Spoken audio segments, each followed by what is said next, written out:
Hi, I'm Britt, And my name is Alissa, and this is SkeleTales. and this is the podcast where we strive to answer the age old question of, is my dead grandma watching me? We do. We also share true tales of the strange, unusual, and paranormal. Heck yeah, we do. What are we talking about this week, Britt? This week, we have busted out our wingback chairs. We are getting cozy. We have our beverages in hand, and we are sitting down with none other than Monica Ballard from Austin Ghost Tours. Now, listeners, you may remember her from a previous SkeleTalk. We had so much fun with Monica that we absolutely had to have her on again. So thank you so much for being here, Monica. Ladies, it is my pleasure. I've got my frosty beverage as well.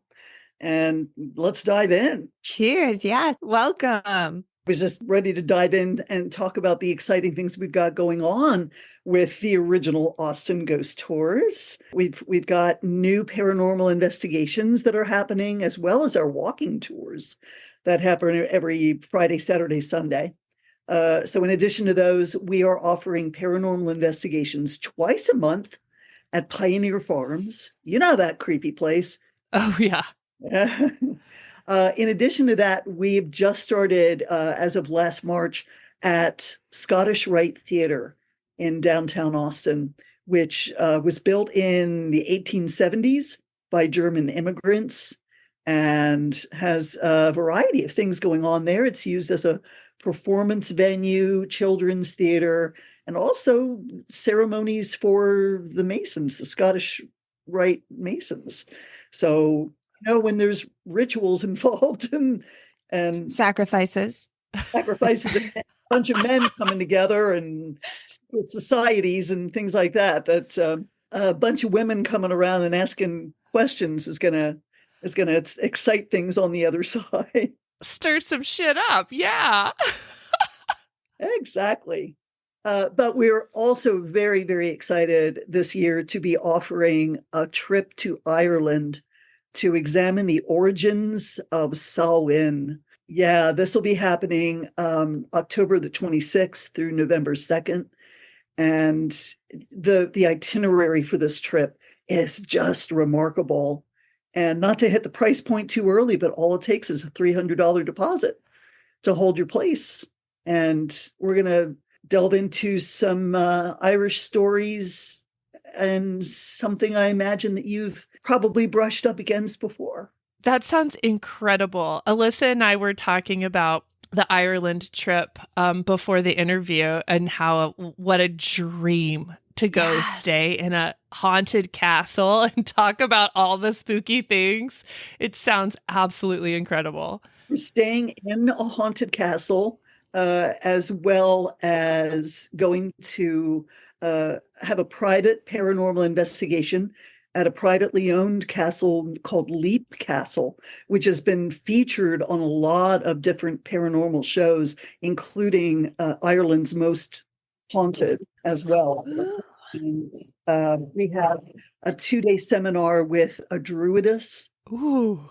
to delve into past lives and psychic readings. And we're also going to attend a Pucca festival. Oh, what's that? Well, Pucca is the Irish word for ghost. Oh, I thought you said polka. I was like, you're really changing it up, but sure. Why not? Germany later on. I think, yeah, that's what I was thinking of. So you're saying pulga? Is that what you're saying? Pucca, Puca. Oh, We covered this in an episode before. I know that I told a story about a puka before. I want to say that the puka story I told was about a little creature who liked to distract people a lot. No, that's definitely their vibe. Oh, great. Okay. And pukas can manifest in different manners. For instance, you're a banker living in a cottage in Dublin, and it's autumn and the wind is brisk but pleasant. You take a nighttime stroll, and suddenly you turn to find a stranger dressed in a fashionable suit, and he begins to tell you your own family secrets, the sins, the adultery, the sorrows, and he tells you what's going to happen to you, that your wife's going to leave and your money will run dry and your world will crumble. And he laughs and turns around and he's gone. Or What an asshole.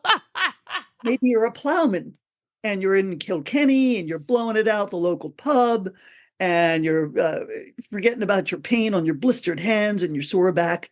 And when last call comes, you stumble out and you figure you can't find your way home in the darkness. And then suddenly a sleek black horse appears and you don't seem to notice that its eyes are aflame or that it's speaking to you, offering you a ride home because, you're in your cups.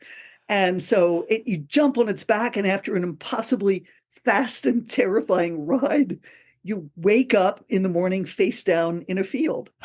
But another manifestation of the pucca, let's say you're 9 years old, little boy, and it's harvest time on your family's farm near Tipperary. And as you help your mother pick blackberries, a dark, shiny rabbit suddenly appears. And he says, "You're new here, but long ago I lived in this house." And he says he knows you've been eating the berries and that tomorrow the unpicked berries will be ruined. They'll be fairy blasted. And he tells you not to play in the woods by the creek. There's danger there. And before you can tell him you believe him, he's vanished.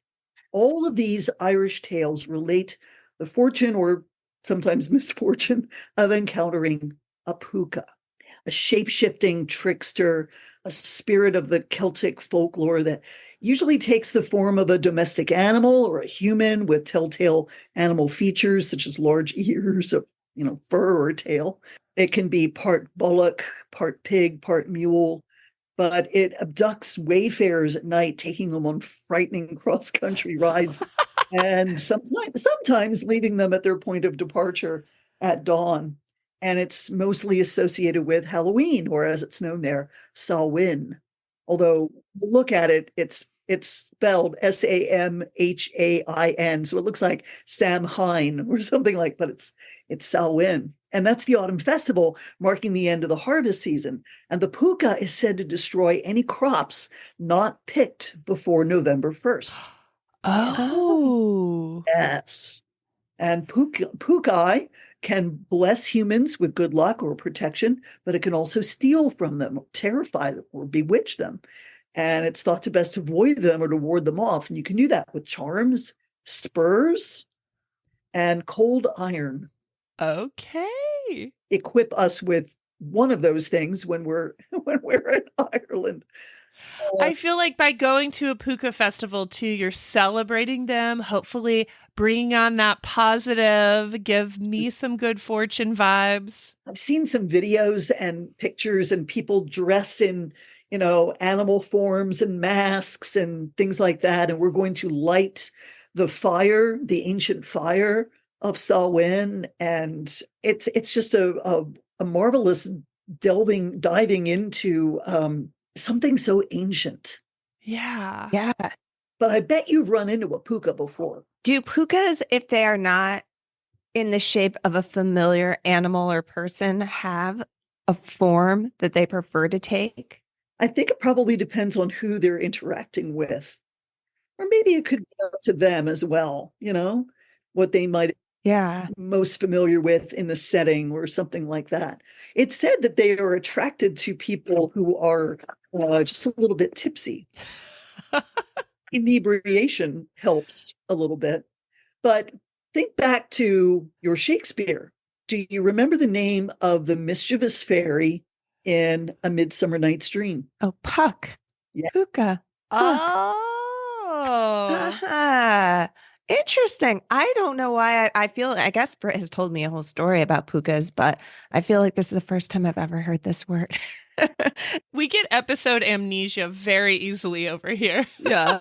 But also we've talked about Ireland quite a bit because I don't even know what, I was going to say, I do have some Irish heritage. Like my dad's side of the family is 100% Irish, but it's one that we just keep revisiting, maybe because the lore and how ancient, and they just do have all these different myths and cryptids. And It's very fascinating to me. yeah. I read a pucca story, not nearly as thrilling as the Black Horse adventure, but a man who has had a couple of pints comes out of the bar, and there's just a fella outside the bar who starts gabbing his ear off. And every time he's like trying to like get away from, he just sucks him right back into conversation. And the man finds that he spends like his whole like 2 hours trying to get away from this person who's just like blabbering on about like nothing of really importance, but it's that awkward, like, okay, well, I really have to go now. Oh, well, let me tell you, da, da, da, da, da. And there's that like awkward feeling. And I'm like, that is a haunting of sorts right there. It's a date gone horribly wrong. Look at the time. Oh, more stories. Okay. This guy's half animal and he's sucking up all my time, and who knows where I'll end up tomorrow morning. Yeah. What other Irish tales really fascinate you, Monica? The banshee. I imagine that, hearing the wind come across some of those empty fields and places and whistling through abandoned castles has to sound like women screaming. I would probably look for the practical in that. I would try to debunk as possible. Oh, and there's so many dark things going on in Ireland as far as hauntings are concerned. And I haven't had to truck with many dark presences here in Texas, particularly Austin. The ghosts of Austin are good time, party time ghosts. Yeah. They're just out to have a good time. So seeing this and experiencing this is going to be a fascinating journey. And then 2 days with a druidess to talk about past and psychic phenomena and things like that. It's going to be something. That's going to be incredible. I'm really excited to hear how it goes. Okay, so Austin Ghost Tours is doing a lot of things, going to a lot of incredibly haunted places. Tell me a little bit about Pioneer Farms. A lot of the buildings have been picked up from other places around central Texas and moved to this 90-acre plot of land. And it is a living history museum where anybody who volunteers there, you go to a special area, you pick up your dress and you dress the part in a bonnet and little smock thing and you churn. Yeah, you stay in character. Yes, yeah, you churn butter and you quilt, and when people come by, you tell them what life was like during that time period. But after that sun goes down and we're left there alone on the farm, leading people around, we talk to spirits, and some of them are a little confused because their house has been moved. We, for the first time, got into a new location the other week, which is the DeSalle Church. And it's a church that dates back to the 1870s. And where it was situated, the folks there really it was too much maintenance and security issues because neighborhoods were starting to encroach upon the area where it was, and the cemetery and all that. And so Pioneer Farms agreed to take it and restore this church. We were in there for the first time last month. And, when you're in a new location, particularly one where you're the first talking to the other side, yeah, they can be kind of quiet, right? It's kind of like, who are these people? What's going on here? I was using my GhostTube SLS app, and I saw a figure up by the altar, and I was recording audio at the same time. And I said, I see you there. And there's this voice that's very kind of timid that says, you can't see. Like that. You got it on recording? On recording, yeah. But what really surprised me was I left my digital recorder going. And I usually advise people, if you're going to record an EVP session or catch disembodied voices, keep the recordings short, keep them brief. Because when you go to review that recording, there is nothing more disheartening than seeing that you have a 28-minute recording that you have to listen to. It's gonna, yeah. But I was wrapping up the investigation and telling everybody about the other tours and Ireland and all of that, and wishing them well and telling them, please leave us a great review. And I turned around and I said, oh, I left my recorder going. And I picked it up and I said, 18 minutes. Oh, I'm going to hate going through that. And there's a male voice, Class A EVP, that says, what do you do?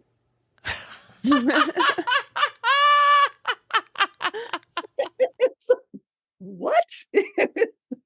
Didn't hear it at the time, but it's there on the recording. What do you do? I have to get there kind of early to Pioneer Farms and open up. I have to unlock some of the buildings that are generally locked after hours. And I always record when I'm unlocking the buildings. And if I go back later to lock them up again, I always record, because you just never know what you're going to get. I learned that lesson when we were investigating in Bartlett on a regular basis. Janine and I were setting up for like a massive paranormal event that we had there, where we had about 80 people investigating, but we had access to like 7 buildings. Oh, that's so cool. And so we were unlocking all the buildings and kind of tying a glow stick on the doorknob so people knew, oh, we can get in that building or that building. But I had this overwhelming sense as we left all the buildings. Janine kept leaving the door open. And Janine's my boss of Austin Ghost Tours. She kept leaving the doors open, and I kept going back and closing the door. I just felt compelled to close the door of all these places. And later on, when I was going through the recordings of us setting up the lanterns and things like that, there was a voice that said, that's the lady who works here. Because at the time, Janine was running, she was sort of overseeing the staff for the new liquor store on Main Street. And there was another voice that said, but she's not closing the doors. And that it was like, oh, that's so enlightening. Those are such long, specific EVPs to catch too. That's amazing. Bartlett was pretty amazing. So I'm in the process of writing a new book, follow-up to True Haunted Tales of the Driskill Hotel, Volume 1. Awesome.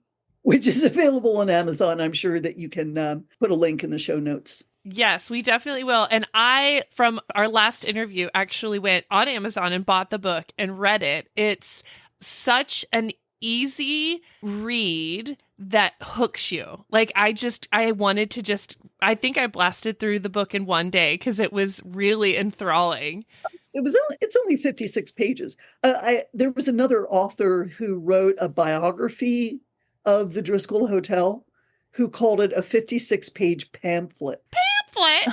Yeah. And that kind of raised my hackles a little bit. This is one of those backhanded compliments. This next book will not be a pamphlet. It'll be at least 3 pamphlets. No.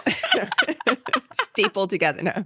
So tell me about the new book. We're going to tell all the stories we know. Amazing. And I went to Janine about that. I said, you might be a little miffed at me for this, but I want to share all the stories.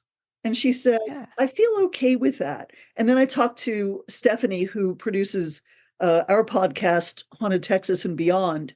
We had lunch with her last Thursday. And I said, I'm working on this new book, and it's going to be massive. And I'm going to tell all the stories. And do you know why? And she said, because when you empty yourself like that and share all that information, I said, exactly. That vacuum is filled once again from the other side. You new stories. Yes. That has happened over and over and over again. The more we try to hold on to these things and say, no, but what if the competitors get, a hold of them? They'll tell them wrong. And then it's kind of like what they do with these stories is up to them. But we owe it to the other side to share with people how that dimension works and how the wondrous ways that they've come through with us, putting us in the right place at the right time to share a story, to correct a story, as in the case of Suicide Bride number 2, or to add a dimension to the story that we could have never had on our own. But without their intervention, it just would have remained static. And we don't want these stories to remain static. We want them to be organic. So we're going to tell all the stories about East Austin, Central Austin, Bartlett, adventures we've been on in Castell and Goliad and places like that. I can't wait to read it and hear those all. I get excited about that. Like, woo, because it's not just around Austin, it's everywhere you're talking to. Yeah. And, we've spent enough time overhearing bad stories or untrue stories from other reading the blogs and that sort of thing of franchises that have swooped into town, think they're doing it well, and they're not. So there's going to be a whole chapter called Myth Information. Yes. We're going to correct some of the things that people hear on other tours and say, well, we're going to be the no, actually, be the Karen of ghost tour stories. I love that Karen tells ghost stories. Like, I love that. Like Karen's ghost tours. That would be it. Well, nothing's happened to me here, but Yeah. It's just about all the managers. The dead managers tour. And I didn't see a ghost, so I asked to see the manager. And Your outfit is phenomenal. Do you have just the one, or do you have several at this point? no, I've got like 7 or 8 different outfits, because it just depends on the weather. So in the winter I require a jacket that makes me look like I'm a streetcar operator or something.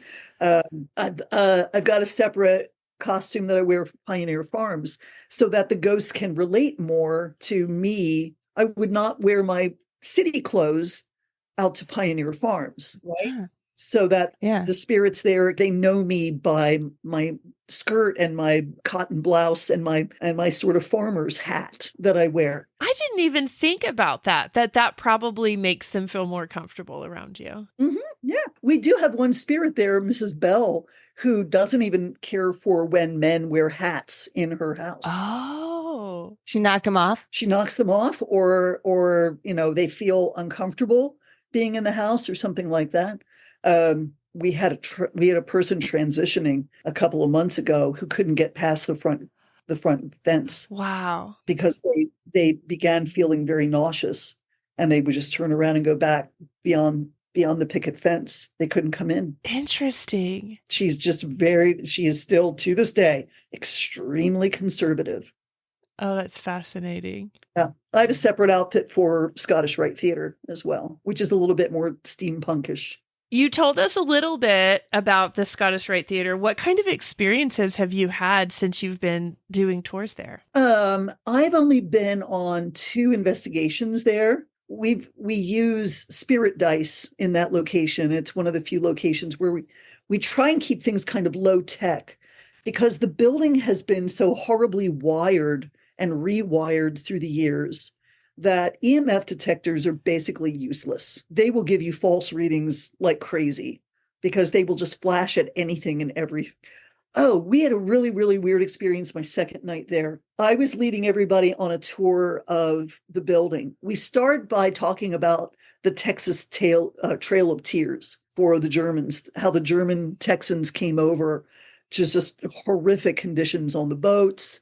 And then when they arrived here, there were nothing for them. And when they made their way into Central Texas to some of the communities that had been founded, like New Braunfels and Fredericksburg and that sort of thing, they found out, it's basically going to be the same feudal situation that you put up with in Germany, where the landowners get the most of everything and you guys get like a third. And they were like, to hell with that. And so a lot of them came and started moving to Austin. And so that's how we begin with sort of an educational section like that, so that people can get into the mindset of, why do these people build this building? So that they can continue their traditions of singing societies and, physical fitness and that sort of thing. So I'm leading everybody on a tour of the entire building, and we go downstairs to this windowless room. It's just really long with long tables. It looks like a lunchroom or something like that. but we're down there and we hear all sorts of ruckus from above, like a group of people on the stage above us, just like like that, just stomping their feet or something like that. And as I had arrived that evening, the events coordinator, his children were running around, and his kids are preteens and teenagers, and they want to help. They want to help us out with the investigation because they're fascinated by everything. So I kind of rounded them up. I said, whoa, whoa, whoa, whoa, whoa, kids. When our guests start arriving, we can't have this, okay? This is not the vibe that people are expecting. You get me? And they said, yes, ma'am. I said, right, we're on the same page. So we get down in this room and all I hear is blah, blah, blah, blah, blah, blah, like that. And I'm thinking, my first thought is, those damn kids. And I look around and they're in the room with us. And I'm like, oh, that's weird. Immediately went back upstairs. And the only person that we had left upstairs with was Chellis, the events coordinator, and he's in his office. And I said, were you just on the stage? And he said, no, I've been in here. Ever since you guys left that little room, I've been in here. I was okay. So at the end of the evening, we tried an experiment. I said, let's recreate that. Come on, let's be ghost hunters on cable TV. Let's recreate this again. Half the group down here in this room, the other half up on stage, racing around and making a lot of noise. And we'll see if we can hear you. And so somebody was texting with somebody upstairs, and he kept getting texts like, okay, we're running around, we're making a lot of noise. We couldn't hear anything downstairs at all. Interesting. What was that? When we go up in the blue room, in the ceremonial room, which, is only supposed to be for men, they get very upset when women are in there. And so when we do the Estes method in there, we get a lot of sharp language towards women. Will you tell our listeners the Estes method? We've talked about it a little bit before, but for people who aren't familiar, and then I'm not familiar with spirit dice. So can you tell me what those are? Yeah, absolutely. So the Estes method, oddly enough, not named after anyone named Estes. It's named after Estes Park, Colorado. The Estes method is sensory deprivation. So it involves a spirit box. We use an SB7 spirit box, and it simply rolls through the frequencies. There's a lot of noise, and it just sort of hits on several different channels as it goes through the frequencies. So you hear snatches of words and phrases and that sort of thing. A person sits listening to this under closed ear headphones and an eye mask. So that noise is all there is to focus on. And then what groups generally do is that someone in the group who is not taking part in this experiment will ask a question. I've kind of put a little bit of a spin on it, both at Pioneer Farms and at Scottish Rite, where I already have questions printed out. For instance, at Scottish Rite, I have questions in German. Ooh. So I will hold up the question so everybody can see and read the question, and I will mouth the translation of what it is, and we'll see what the person under the headphones says in response. The person wearing the headphones has the mask, headphones. They can't hear what questions you're asking. All they can do is respond to what they're hearing from the spirit box. Yes. Oh, fascinating. What's really fascinating is at Pioneer Farms, we have experienced that a lot of times they will anticipate the question. So the person under headphones will say something as I'm picking up the card with the question that answers what's on the card. It's thought particles is what it is. It's really amazing. Spirit dice. So we started this last October when we started a new tour, which allowed people to use more implements that we use on investigations. And I had spirit dice specially made for all the tour guides. The tour, by the way, was called Hello from the Other Side. Nice. Little nod to Adele.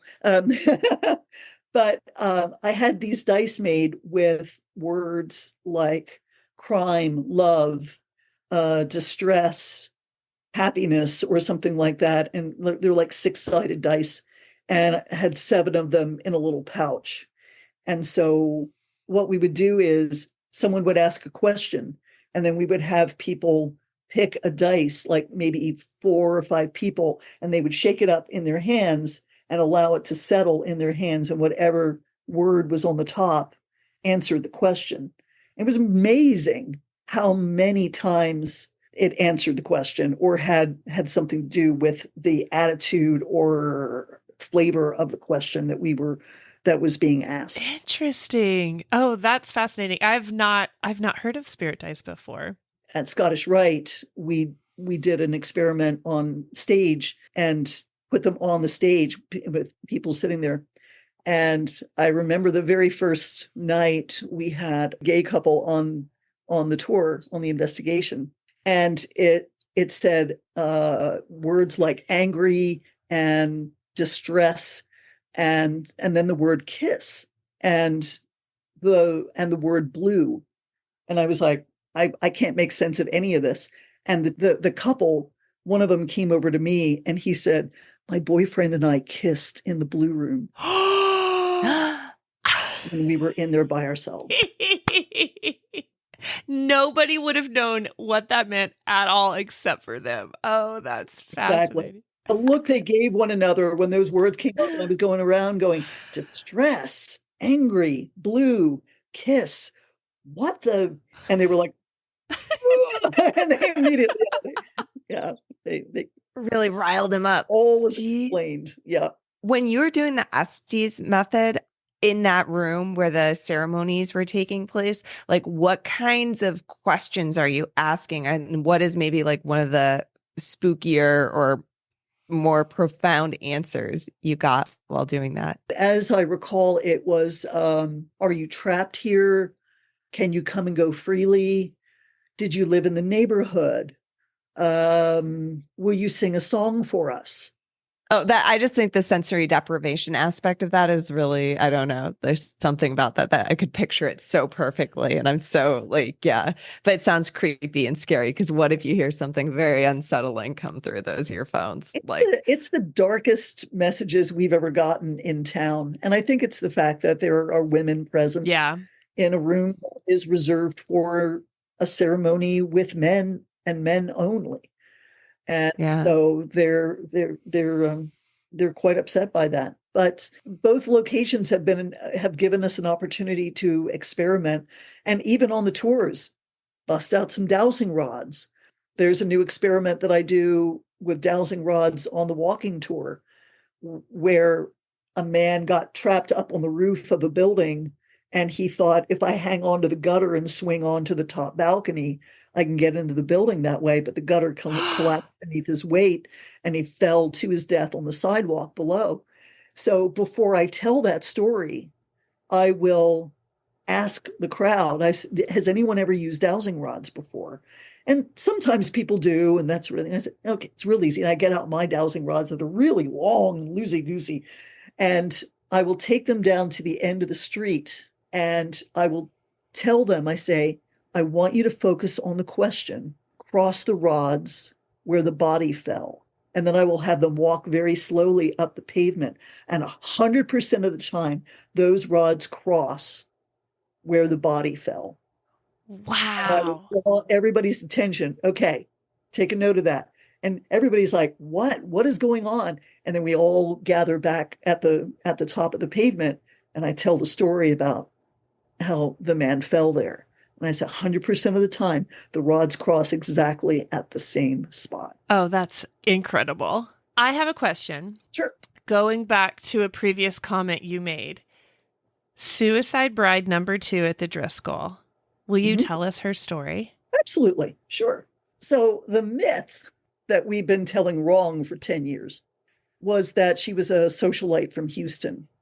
She had her big day called off a few days before the wedding. Groom got cold feet. So she got mad and she took his little red sports car and drove it to Austin and prepaid for a 4-night stay at the Driskill Hotel. And then the following day, she went out on a $20,000 shopping spree on his credit cards. And she returned to the hotel, laying everything out on the bed, only getting out one new item, her brand new shiny revolver. She loaded it, put the do not disturb sign on the door, took a feather pillow from the bed, faced herself in the bathroom mirror, shot herself in the stomach and bled out in the space between the toilet and the bathtub. And after that, her full-bodied apparition had been seen wandering the hotel, very often carrying shopping bags, and oftentimes stopping at the door of her old room, room 429, formerly 422, formerly 427. The hotel thinking, if we just change the room numbers, all these wild and crazy stories stop. And that is not how it works. So that was the story we'd been telling until right before the hotel got sold to the Hyatt chain, who still owns it now, although someone else manages it. Destination Hotels management asked me to please hang around the hotel lobby in Victorian dress and tell ghost stories to whoever wanted to hear ghost stories over Halloween weekend. And I, of course, said, oh, put me down for hell yeah. Yeah. So the night before Halloween, finished my shift, got a glass of wine from the bar, sat in one of those big wingback chairs by the vault, finished my glass of wine, and sat there and sat there and sat there, kind of zoned out, until finally something seemed to nudge me and say, okay, now. And I thought it was my idea. I stood up, stretched. I was like, yeah, boy. Yep, there's Halloween. Better get a good night's sleep. And I turned and literally ran into this woman from California, whose name, hand to God, Pandora. She was the harpist at the Beverly Hills Hotel. Really good gig. Lots of cash so that she could come and stay at her favorite hotel in the nation, the Driskill. She said, the staff knows me, the ghosts know me, Tara, Samantha. I said, whoa, hold it. Samantha, not really the child's name, but let's move on. Tara, is that a staff member I don't know? She said, no, Suicide Bride. I said, oh, the one from the 1950s or the one from 1989? And she said, no, actually it was 1991. I said, okay, woman from California, I don't know from Adam. How would you know that? She said, my best friend here in Austin works for Austin PD in the forensics department. Knows I love to stay here at the Driskill and asked me, hey, did you ever get curious about some of the deaths? I bet I could find some information, and found this woman's police report. And then Pandora asked me the question I longed to hear. Hey, would you guys at Austin Ghost Tours like a copy of that police report? Ladies, what if I had left 30 seconds earlier? Yeah. Waited another minute to leave. I never would have accidentally slammed into the woman capable of handing us this woman's truth, that she was not a socialite. She was some Rice University student who had her big day called off. She drove her own car to Austin. There was no little red sports car. She drank herself to sleep alone in her room by herself with a bottle of wine. And the following day, she went out shopping, but it wasn't $20,000 on his credit cards, because if they weren't married yet, how would she have gotten away with that? Right? Nobody ever bothered to think that through, because the myth, that myth, it was just too meaty. Yeah. Women loved the myth. The myth was about revenge. Yeah. She bought 5 items: a 12-pack of Miller Lite, a bottle of Jack Daniels, a People magazine, the gun, and ammo. She went through 9 beers and half the bottle of Jack. Wow. The report said if the gunshot wound hadn't done her in, alcohol poisoning would have. She was mercifully so intoxicated, she did not feel the excruciating pain you feel when you shoot yourself in the stomach, which, by the way, is something women tend to do. They tend to not shoot themselves in the head for fear that something will go wrong and they'll be disfigured the rest of their lives. But she wanted her truth known. And she found the most extraordinary way of getting it to us, which to me is a much better story than the myth we'd been telling wrong for 10 years. Yeah. Wow. I wanted to know, because I'd spent a lot of time hanging out in the Driskill lobby, and I hear other tour groups come in there, the franchises, and they tell Tara's story, and they stop at the myth. It probably drives her crazy to hear like the wrong story over and over for eternity. She's just has to hear people telling the wrong story. Yeah. Did she start leaving you presents? I would if I was a ghost and I was capable and you were. It was interesting last year, right about this time, one of our tour guides, Amy, texted Janine and said, I've had 3 Taras on my last 3 tours. And Janine said, something's up. I mean, Janine's spidey senses went up, and she went back to the police report, and she texted me and she said, oh my God, Tara's birthday is coming up. Wow. So I bought her flowers and put a little card with them and said, we will always remember you and tell it true. And Aw. left them up on the mezzanine level in a little vase because I knew all the other tours went up there Uh-huh. and they would see it.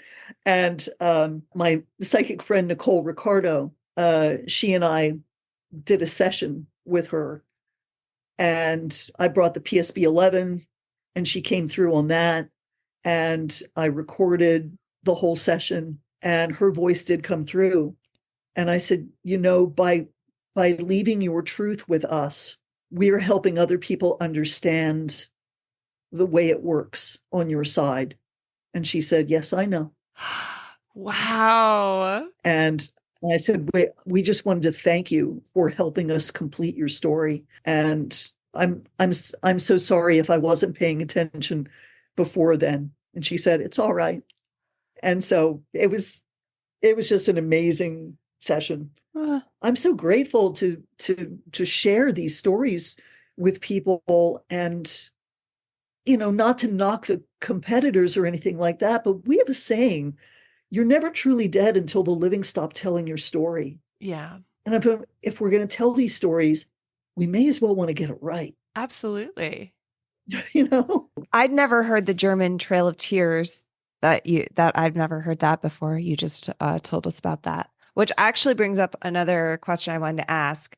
And that was, why Ireland? It's not exactly German, but I was thinking immigrants. I was like, oh yeah, you are Austin Ghost Tours. Why is the Austin Ghost Tour company going to Ireland? Just for the Halloween roots, or is there another reason? There is another reason. And that reason is during the pandemic, when we were off the streets, we were going stir crazy. And we were kind of like, we're storytellers. We need someone to listen to stories. Yeah. So we developed virtual tours where John Maverick and myself and a few of the other tour guides developed our own sort of PowerPoint presentations where we took people on virtual tours of Austin. But in addition to that, we became friends with other tour guides globally. And one of them was Fiona Dalton, the singing tour guide of Dublin.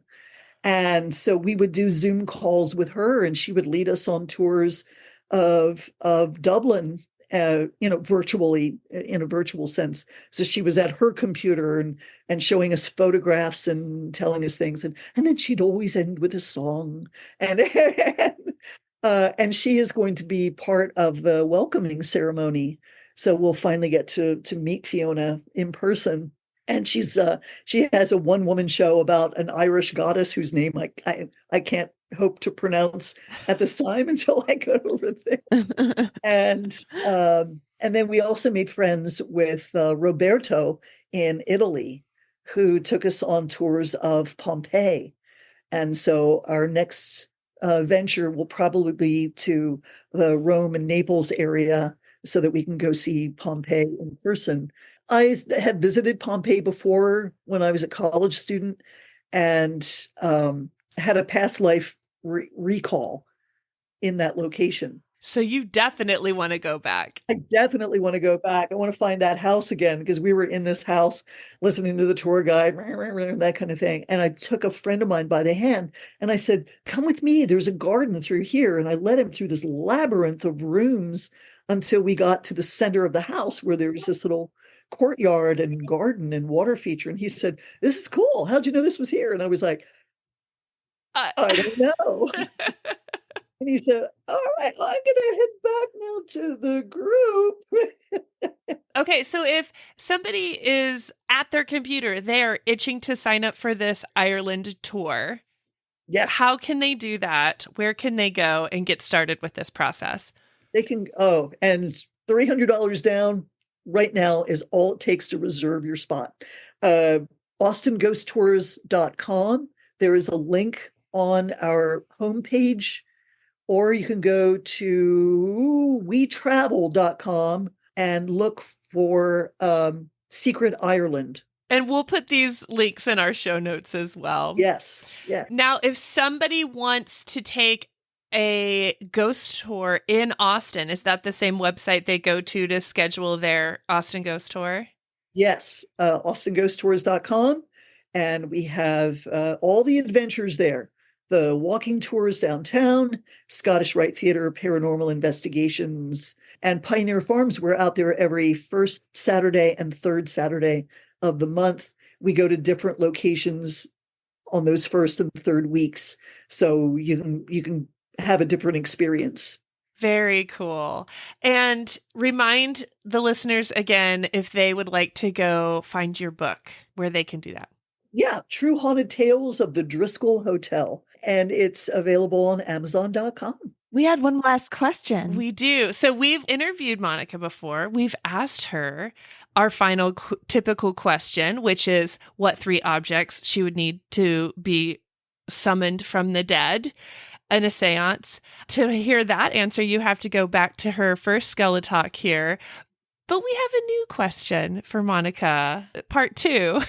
So some of the stories we've heard, we are ghosts or spirits that are stuck in a single location doing a single job or a single Groundhog's Day scenario where they have to live their life over and over again. And I wanted to know, what would your nightmare scenario be for if you had to be stuck in one location or maybe doing one activity for eternity? What would it be? So my nightmare scenario like that would be that I'm just sitting in front of my computer all day, writing advertising, writing really weak advertising copy that's just not extraordinary at all. Again and again. And again. And again. And every now and then I get up and I go to do the dishes. And as soon as I finish the dishes and put the dish towel back, I turn around and the sink is full of more dishes. Oh, that's a good one. Okay, I'm going to add a part 2 to this. So how did you die? At some point in this little routine of your daily monotony of writing ad copy and doing the dishes, something had to happen. To get you stuck in that loop, right? Yeah, stuck there. Probably typing away, writing something, and lightning strikes the house and like that. And then, yeah. Sudden. Yeah. And then stuck. Yes. Strike a lightning. The first part is just watching my cats eat my body. That's the first part of hell right there. For eternity. I love the ghost hunters who go into that situation. They're like, I think I saw a ghost watching her cat eat her body. I think that's what I just witnessed. Oh my gosh. Excellent answer. Excellent. I love it. Truly. We just tried out that new format. You're the first one to experience, and I think it will be hard to top. A warning for more return guests. Yes. Monica, thank you so much for meeting with us tonight. You truly are a delight. This could be a 4-hour-long episode. I'm so enthralled with all of your stories. I love the stories. Ladies, I'm glad to have introduced you to the Pucca and many other stories and experiences that we at Austin Ghost Tours have to offer. And when I put the word out there and said, help me promote this trip to Ireland, if you will, that you ladies stepped up, and appreciate everything you do at SkeleTales. Oh, thanks. Well, we love supporting Austin Ghost Tours. I've done the tours, and you and John Maverick, who's also been on the show, are just phenomenal at what you do. Amazing storytellers. Thank you. We owe all our research and attention to detail to our owner, Janine Plummer, locally owned business for 26 years. Well, Monica, is there anything else that you'd like to talk about tonight? I will sign off with this. Haunt you later. Haunt you later. Good night. Good night. Good night.